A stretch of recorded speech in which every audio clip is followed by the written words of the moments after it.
The success of D-Day was built on firepower, logistics, and naval precision. And this video walks through every warship that made the operation possible. Let's begin with battleships. Nevada class. These American battleships provided heavy fire support. They pounded the German defenses at Utah Beach with their 14-inch guns. New York class. These older vessels were still incredibly effective. They fired hundreds of shells at the coast to clear the path for the infantry. But then, Wyoming class. Despite its age, this ship was a vital part of the bombardment group. Its 12-inch guns helped suppress enemy batteries early in the morning. Queen Elizabeth class. These legendary British battleships were symbols of power. They used their massive 15-inch guns to destroy reinforced concrete bunkers from miles away. Revenge class. These heavy hitters were perfect for coastal bombardment. They stayed close to the shore to ensure every shell hit its mark against the Atlantic wall. Nelson class. Known for having all their main guns forward, these ships were unique. They provided some of the most concentrated firepower seen during the entire invasion. Next up, monitors. Erebus class. These specialized monitors were built for one thing: smashing targets on land. Their shallow draft allowed them to get close to the beaches. The next one, Roberts class. Another pair of powerful monitors with huge guns. They were essential for taking out the heavy German batteries that threatened the landing craft. Now let's look at heavy cruisers. Baltimore class. These heavy cruisers offered a mix of speed and power. Their 8-inch guns were extremely accurate against mobile enemy units. Northampton class. These ships provided reliable escort and fire support. They were key to protecting the transport fleet from any sudden surface threats. New Orleans class. These well-protected cruisers stayed in the thick of the action. They provided constant cover for the troops landing at Omaha and Utah. Hawkins class. These older British cruisers still had plenty of fight left. They supported the Commonwealth beaches with consistent and heavy shelling. County class. Distinguished by their high hulls, these ships were versatile. They served as effective command hubs, while their guns kept the pressure on the enemy. Now let's look at light cruisers. La Galissonière class. Representing the Free French forces, these cruisers were eager for the fight. They helped liberate their homeland by hammering German positions. Dido class. These light cruisers specialized in anti-aircraft defense. They kept the skies clear of German planes, while also providing light shore bombardment. Town class. These were some of the most modern British cruisers at the time. They were workhorses that fired thousands of rounds throughout the day. Leander class. These ships were famous for their reliability and service. They provided crucial support for the landings at Gold and Juno beaches. Arethusa class, smaller and more agile, these cruisers moved quickly where they were needed. They were vital for reacting to changing threats on the shoreline. Emerald class. These fast cruisers were among the quickest ships in the fleet. They could rush to provide fire support at a moment's notice. DDay class. These older cruisers were pushed to their limits during the invasion. They proved that age was just a number when it came to heavy-duty service. Next, Caledon class. These veteran ships from an earlier era were still effective. They filled gaps in the line to ensure no part of the beach was left uncovered. Fiji class. These modern cruisers brought impressive firepower to the operation. They targeted inland roads and bridges to prevent German reinforcements from arriving. Next up, destroyers. Gleaves class. These American destroyers were the unsung heroes of the beaches. They famously sailed into shallow water to provide direct support for pinned-down soldiers. Allen M. Sumner class. These were the newest destroyers in the American fleet. Their twin 5-inch gun mounts delivered a high volume of fire in a very short time. Tribal class. These large British destroyers were built for aggressive action. They screened the fleet from submarines, while occasionally engaging coastal targets. S-class. These destroyers were agile and efficient. They worked tirelessly to hunt down German E-boats that tried to harass the invasion fleet. 5 class. These ships were part of the backbone of the British destroyer force. They spent the day escorting convoys and keeping the sea lanes safe. The next one, U-class. Similar to their sisters, these destroyers were always in motion. They provided a protective screen that was vital for the safety of the troop ships. W-class.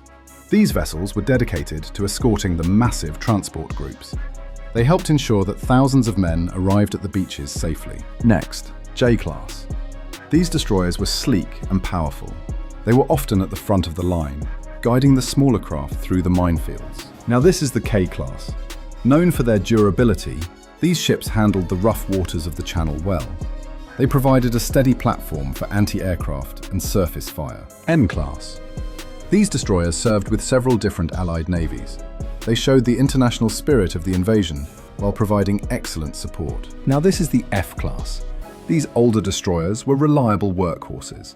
They performed many roles, from laying smoke screens to rescuing men from the water. Then, B-class. These ships were essential for the inner screen of the fleet.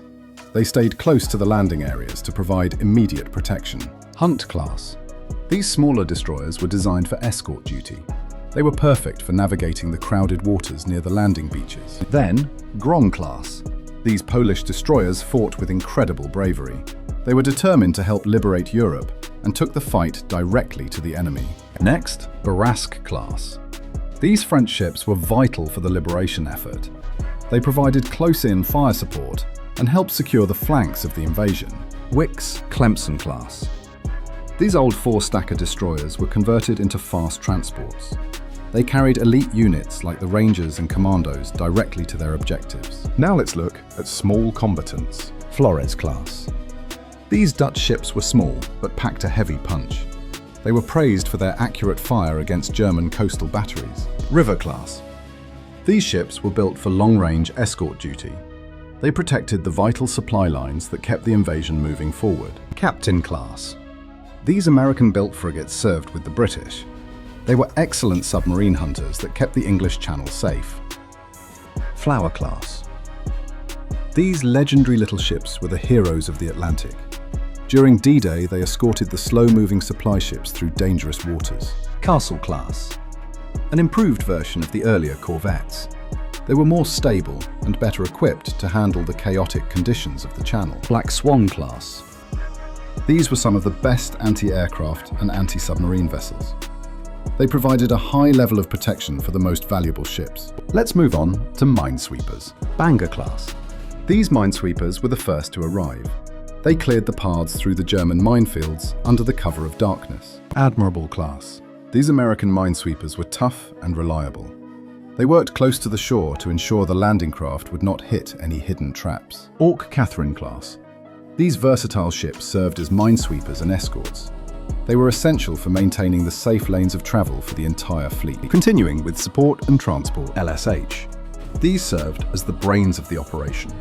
They were packed with radios and command staff to coordinate the massive movement of troops. LCH. These landing craft were converted into mobile headquarters. They allowed commanders to see the battle firsthand and adjust their plans in real time. Liberty ship. These mass-produced cargo ships were the lifeblood of the invasion. They carried the endless supplies of food, fuel, and ammo needed to stay on land. Victory ship. Faster and larger than their predecessors, these cargo vessels were vital. They could outrun many threats while delivering huge amounts of equipment. Empire class. These British merchant ships were essential for logistics. They carried everything from tanks to timber across the choppy waters of the Channel. Prince class. These converted liners were used as fast troop transports. They carried thousands of soldiers and their gear right to the edges of the landing zones. C1 SAY-1 class. These specialized transports were built for the needs of the army. They were critical for getting heavy equipment onto the beachheads. LST-1 class. These massive ships could drive right onto the beach and open their bow doors. They delivered hundreds of tanks and trucks directly to the shore. Up next, LSI. These large ships carried smaller landing craft on their decks. Once near the coast, they lowered the troops into the water for the final run to the beach. LSD. These unique vessels had a floodable dock in the back. They could launch pre-loaded landing craft already full of troops and equipment, finishing off with small craft and special ops. LCI. These were built to carry over 200 soldiers directly to the shore. They used long ramps on the sides to let the men get off quickly. LCT. These were the primary way to get tanks onto the beach. They were slow and flat, but they were the only reason the infantry had armoured support. LCT. These were armoured versions of the tank landing craft. They were designed to survive the heavy fire found at the most defended parts of the beach. LCT. These were some of the most terrifying ships in the fleet. They fired thousands of rockets in a single volley to saturate the German defences before the landing. The next one, LCVP, often called the Higgins boat. This was the most famous craft of the day. It carried 30 men at a time and was the primary way troops hit the sand. LCA. These were the British equivalent of the American landing craft. They were slightly more armoured and were used by the units landing at the Commonwealth beaches. LCM. These were small enough to be carried on larger ships, but big enough to carry a single tank. They were vital for bringing armoured support in the second wave. LCF. These were mobile anti-aircraft platforms. They stayed just offshore to protect the landing troops from German fighter planes. LCG. These were landing craft fitted with medium-sized guns. They acted like small destroyers, providing direct fire support to the infantry on the beach. Next, PT boat. These fast American motorboats were used for patrolling and rescue. They could move quickly to intercept enemy torpedo boats. PT boat. These quick vessels were rugged and reliable. They provided a flexible screen around the invasion fleet and kept the sea lanes clear. MTB. These British motor torpedo boats were built for speed and aggression. They hunted German patrol craft in the dark to protect the main invasion force. ML. These motor launchers were the jacks of all trades. They did everything from laying smoke screens to guiding the landing craft toward the correct beaches.